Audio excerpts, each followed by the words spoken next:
السلام علیکم ورحمۃ اللہ وبرکاتہ۔ یہ سورہ بقرہ کا 8واں رکوع ہے۔ اس کی پہلی آیت میں پڑھوں گا، اس کے بعد ترجمہ اردو کا۔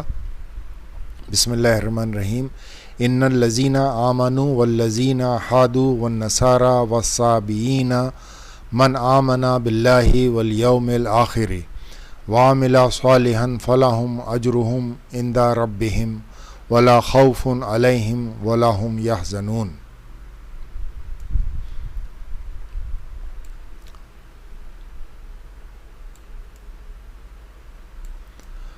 اب یہ ترجمہ ہے اس کا۔ یقین جانو کہ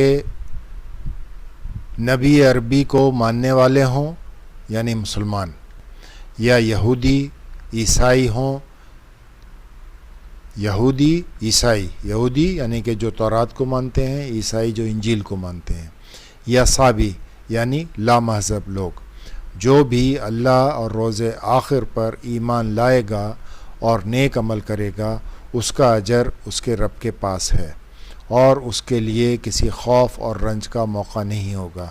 یعنی کہ اب اللہ تعالیٰ نے بتا دیا ہے، چاہے وہ کسی بھی، چاہے وہ مسلمان ہیں، یہودی ہے، عیسائی ہے، یا غیر مذہب ہے، بغیر مذہب کا ہے، تو جو اللہ اور روز آخرت پر ایمان لائے گا، اس کو یقین ہوگا اور نیک عمل کرے گا، تو اللہ تعالیٰ اس کو اجر دے گا اپنے حساب سے۔ یاد کرو وہ وقت جب ہم نے طور، مصر کے ایک پہاڑ کا نام ہے، پہلے بھی میں نے بتا چکا ہوں، جس پر موسیٰ علیہ السلام کو اللہ تعالیٰ نے بلایا تھا، جب ہم نے طور کو تم پر اٹھا کر پکا وعدہ لیا تھا۔ یہاں یہ اٹھا کر جو ہے یعنی پہاڑ کے دامن میں میثاق لیتے وقت ایسی خوفناک صورت پیدا کر دی گئی تھی کہ ان کو ایسا معلوم ہوتا تھا کہ جیسے پہاڑ ان پر آ پڑے گا، اور ہو سکتا ہے کہ پہاڑ کو اوپر بھی اٹھا دیا گیا ہو۔ اب لوگوں نے اپنی اپنی اس میں تفسیر میں لکھا ہے، تو جو مجھے زیادہ بہتر لگی وہ میں نے یہاں لکھ دیا ہے۔ اور کہا تھا کہ جو کتاب ہم تمہیں دے رہے ہیں اسے مضبوطی کے ساتھ تھامنا، اور جو احکام و ہدایات اس میں درج ہیں انہیں یاد رکھنا، یعنی کہ توراہ کے اندر، تاکہ تم پرہیزگاری کی راہ پر چل سکو گے۔ مگر اس کے بعد تم اپنے عہد سے پھر گئے، یعنی کہ وعدے سے پھر گئے، پیکٹ سے، اس پر بھی اللہ کے فضل اور اس کی رحمت نے تمہارا ساتھ نہیں چھوڑا، ورنہ تم کبھی کے تباہ ہو چکے ہوتے۔ پھر تمہیں اپنی قوم کے ان لوگوں کا قصہ تو معلوم ہی ہے جنہوں نے سبت یعنی سنیچر کا دن کا قانون توڑا تھا۔ تو یعنی سنیچر کا دن بنی اسرائیل کے لیے یہ قانون مقرر کیا گیا تھا کہ وہ ہفتے کو آرام یعنی کہ سنیچر کو آرام کریں اور عبادت کے لیے مخصوص رکھیں۔ اس روز یا اس دن کسی قسم کا دنیاوی کام، یہاں تک کہ کھانا پکانا کا کام بھی خود نہ کریں، نہ اپنے نوکروں سے لیں۔ اس میں یہاں تک تاکیدی احکامات تھے کہ جو شخص اس مقدس دن کی حرمت کو توڑے وہ واجب القتل ہے۔ تو جنہوں نے سبت کا قانون توڑا تھا، ہم نے انہیں کہہ دیا تھا کہ بندر بن جاؤ اور اس حالت میں رہو کہ ہر طرف سے تم پر دھتکار اور پھٹکار پڑے۔ اس طرح ہم نے ان کے انجام کو اس زمانے کے لوگوں اور بعد کی آنے والی نسلوں کے لیے عبرت اور ڈرانے والوں کے لیے نصیحت بنا کر چھوڑا۔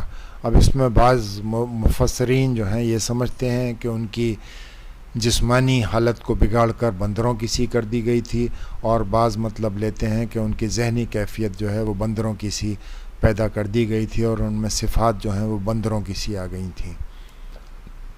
اب اللہ تعالیٰ کوئی بہتر جانتا ہے، کیونکہ ہم تو تھے نہیں اس وقت۔ جو کچھ اس میں اللہ تعالیٰ کہہ رہے ہیں وہ اللہ یا اللہ کے رسول ہی جانتے ہیں۔ پھر وہ واقعہ یاد کرو جب موسیٰ علیہ السلام نے اپنی قوم سے کہا تھا کہ اللہ تمہیں ایک گائے ذبح کرنے کا حکم دیتا ہے کہنے لگے کیا تم ہم سے مذاق کرتے ہو؟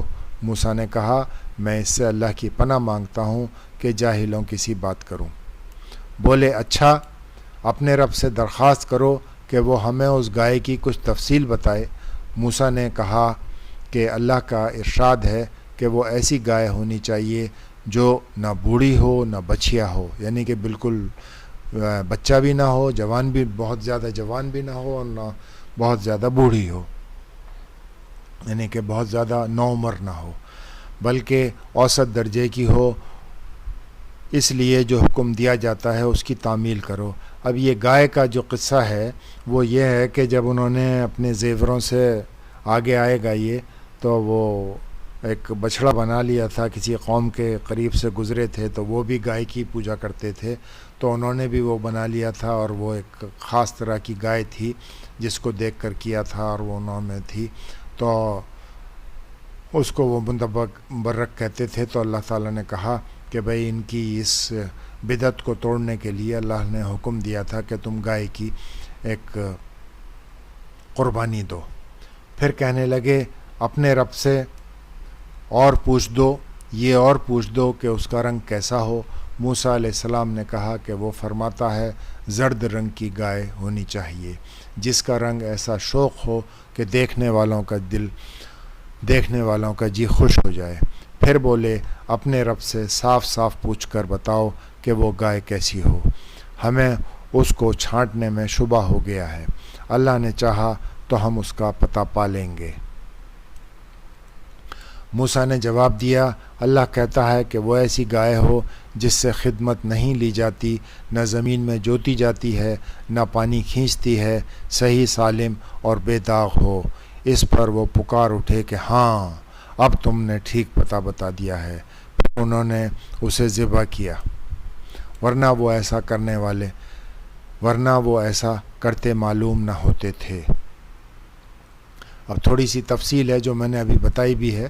اس زمانے میں سنہری گائے کی رنگ کی پوجا کی جاتی، سمجھ گئے، کی جاتی تھی۔ تو نوبت تو بنی اسرائیل نے بھی پوجا شروع کر دی، جیسے میں نے بتایا کہ وہ سنہری گائے کی بنوائی تھی اور پھر وہ انہوں نے اس کی باقاعدہ پوجا بھی شروع کر دی تھی۔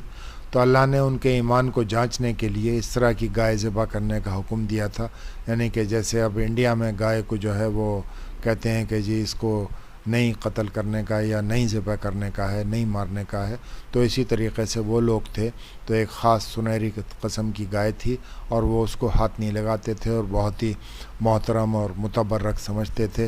تو اللہ تعالیٰ نے ان کو جانچنے کے لیے کہ بھئی میرا حکم مانتے ہیں کہ نہیں مانتے ہیں، تو اللہ تعالیٰ نے کہا کہ بھئی تم جو ہے ایک یہ سنہری گائے جو ہے کہ خاص گائے جو ہے جس کی تم لوگ پوجا کر رہے ہو تو اس کو جو ہے وہ ذبح کرو۔